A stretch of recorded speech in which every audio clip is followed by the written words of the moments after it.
Okay, another fundamental or skill involved in playing music is learning the language and the vocabulary, which is part of the language. And it doesn't make any difference what style of music you're trying to learn or you want to learn. You have to learn that vocabulary. You have to learn that language, vocabulary being sentences in the language.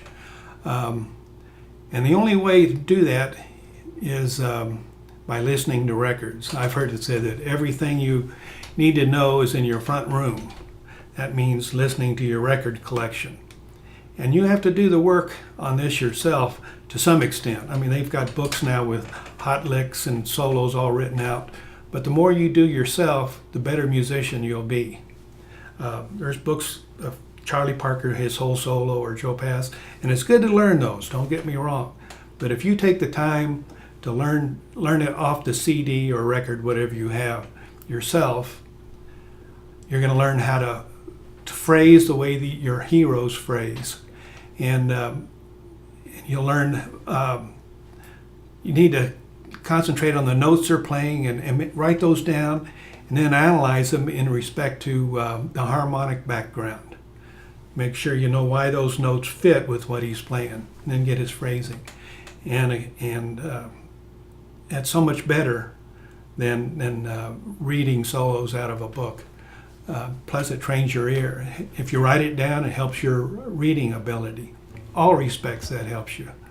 You don't always have to write down his whole solo. Sometimes you'll be listening to a record and you hear somebody play something you really like, just a phrase. Stop, take the time, write down that phrase, and if it's just like 4 bars or something, I would go back to that solfege thing I was just talking about. Learn it in solfege, and then, first you learn it on your instrument, because that's how you take it off the record. And then you transfer it to your solfege, and whatever the line is, something like mi, di, re, mi, fa, sol, la, do, ti, sol, la, fa, mi, re, sol, fa, mi, something like that, just something simple, whatever you're learning. If you know the solfege, you can play it in any key, if you know your instrument well enough. So you're learning your instrument plus learning the language.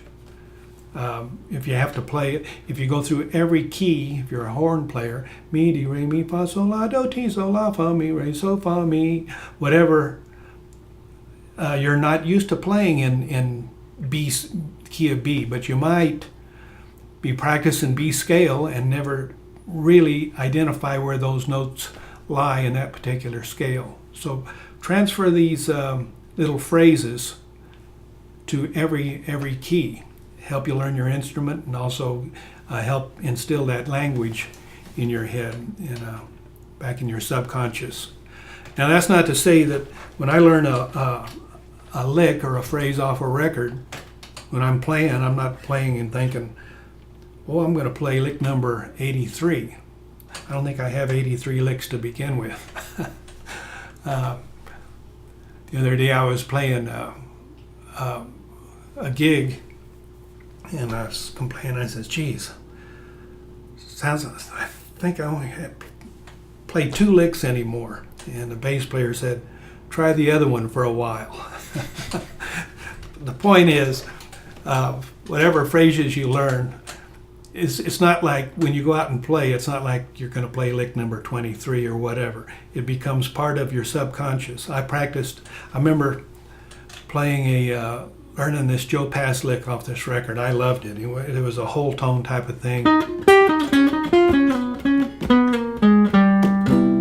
He did that, and I practiced it. And then I got on to something else, and I forgot about it. And I was playing, this was when I was back in the Navy band, and I got a solo, and I was playing this solo, and it just became part of my solo there. And I forgot about it. It wasn't a lick I was thinking of. It was just part of my subconscious. And that's what happens. It becomes part of your vocabulary that you learn.